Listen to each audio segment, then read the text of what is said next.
Bismillahirrahmanirrahim. Assalamualaikum warahmatullahi wabarakatuh. Alhamdulillahi rabbil alamin.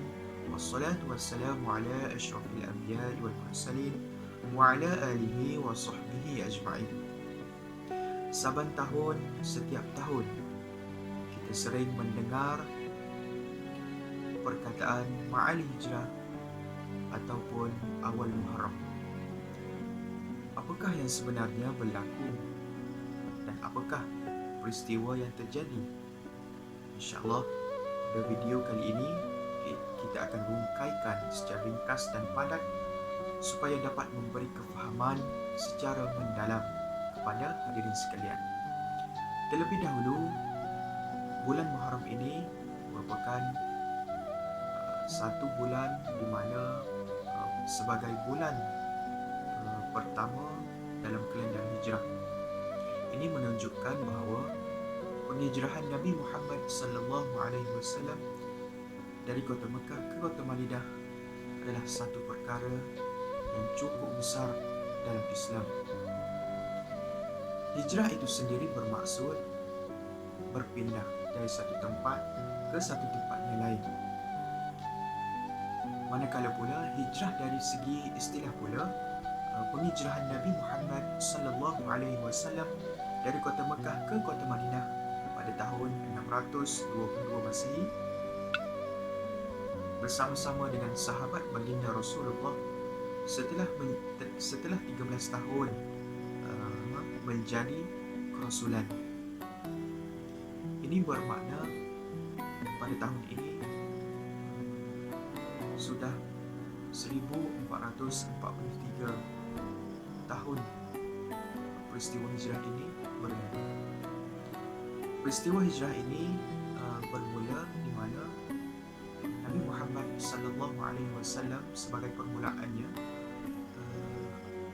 menyuruh ataupun memberitahu kepada seluruh orang Islam yang berada di Mekah untuk berhijrah ke Madinah. Ini kerana orang Islam yang berada di Mekah ketika itu ditindas, diseksa teruk oleh kafir Quraisy. Pada ketika itu Nabi Muhammad sallallahu alaihi wasallam tidak mendapat perintah ataupun tidak diberi wahyu oleh Allah Subhanahu wa taala. Sehinggalah pada suatu hari Nabi Muhammad sallallahu alaihi wasallam diperintahkan untuk berhijrah dari kota Mekah ke kota Madinah. Nabi Muhammad sallallahu alaihi wasallam menyatakan perintah itu kepada sahabat baik baginda iaitu Abu Bakar As-Siddiq radhiyallahu anhu. Setelah daripada itu, pada malamnya Nabi Muhammad sallallahu alaihi wasallam telah memberitahu kepada sepupu baginda iaitu Ali bin Abi Thalib supaya menggantikan tempat baginda Nabi di dalam rumah baginda dan secara spesifiknya duduk di tempat tidur baginda. Malah ketika itu juga pada malam itu seluruh sekeliling rumah Nabi Muhammad sallallahu alaihi wasallam telah dikelilingi oleh musuh iaitu wakil daripada 11 kabilah yang berada di Mekah ketika itu. Dengan izin Allah Subhanahu wa taala, Nabi Muhammad sallallahu alaihi wasallam telah berjaya keluar daripada rumah itu. Lantas dia telah pergi ke rumah Abu Bakar As-Siddiq untuk meneruskan penghijrahannya ke kota Madinah. Setelah itu mereka mengikut jalan yang lain. Ini bermakna supaya musuh tidak dapat ketahui mereka pergi ke arah mana. Setelah itu mereka telah sampai ataupun mereka bermalam selama 3 hari di Gua Thur. Dan pada waktu itu di Mekah seluruh orang kafir Quraisy telah menjejaki pun mencari, usaha mencari Nabi Muhammad sallallahu alaihi wasallam untuk membunuhnya. Malah ada yang menawarkan jumlah unta yang banyak kepada sesiapa sahaja yang dapat menangkap Nabi Muhammad sallallahu alaihi wasallam. Dengan keajaiban Allah Subhanahu wa taala, Nabi Muhammad telah masuk ke dalam Gua Sur, dan lantas daripada itu ada labah-labah yang membuat sarang di muka hadapan Gua Sur itu, dan juga ada 2 ekor merpati yang baru sahaja membuat sarang selepas daripada Nabi Muhammad masuk ke dalam gua itu. Pada suatu hari, dalam 3 hari tersebut, pemuda ataupun orang yang mencari Nabi Muhammad sallallahu alaihi wasallam telah sampai ke Gua Sur. Tetapi mereka melihat permukaan Gua Sur itu mempunyai sarang labah-labah, dan mustahil bagi orang, ataupun lebih spesifik lagi bagi Nabi Muhammad dan Abu Bakar untuk masuk duduk bermalam dalam itu. Setelah 3 malam, mereka berasa selamat untuk pergi untuk meneruskan perjalanan ke Madinah Al-Munawwarah. Pada ketika itu dipanggil kepada Yathrib. Mereka meneruskan lagi jalan dan dipandu oleh Abdullah bin Ubay. Dan pada ketika itu jugalah baginda Nabi sallallahu alaihi wasallam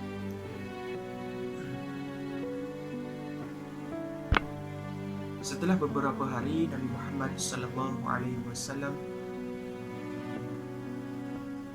dalam perjalanan untuk pergi ke kota Madinah, mereka telah dikunjungi ataupun didatangi oleh seorang pemuda yang ingin membunuh baginda Nabi. Dan lantas daripada itu Nabi Muhammad sallallahu alaihi wasallam telah memberi amaran kepada pemuda tersebut, dan pemuda tersebut telah balik ke Mekah. Dan baginda Nabi telah menyambung perjalanannya, dan sehinggalah pada suatu hari baginda sampai di Masjid Quba, iaitu sempadan untuk memasuki Yathrib. Untuk hadirin sekalian ketahui juga, Nabi Muhammad sallallahu alaihi wasallam telah sampai ke bumi Madinah pada hari Jumaat, di mana pada hari itu Nabi Muhammad sallallahu alaihi wasallam telah menjalankan solat Jumaat di bumi Madinah. Orang-orang di bumi Madinah menyambut baik kedatangan kehadiran Rasul mulia Muhammad sallallahu alaihi wasallam. Pada ketika itu Nabi Muhammad sallallahu alaihi wasallam juga dapat mempersaudarakan kaum Muhajirin, yakni orang Mekah yang telah berhijrah ke Madinah, dan juga kaum Ansar, orang Islam yang berada di Madinah ketika itu.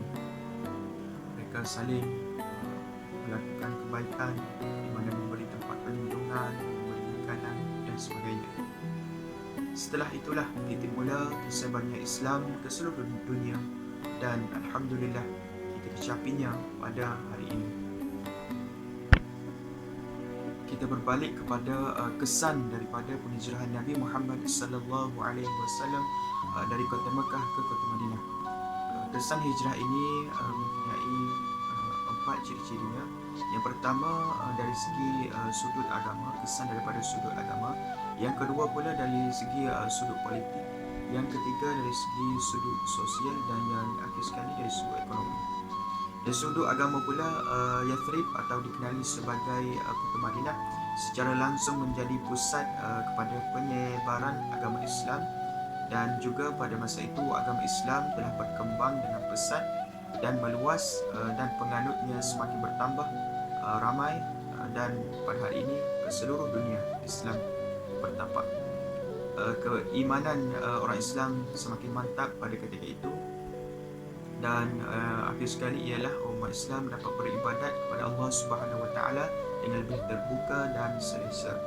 Dari sudut politik pula, Piagam Madinah berjaya dibentuk dan merupakan perlembagaan negara yang pertama sekali di dunia.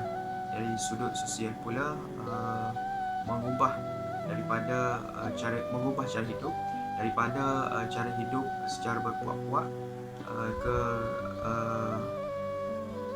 kepada mengubah cara hidup secara berharmoni, saudara, mempersaudarakan dengan Nabi Muhammad SAW, dengan mempersaudarakan kaum Muhajirin dan Ansar.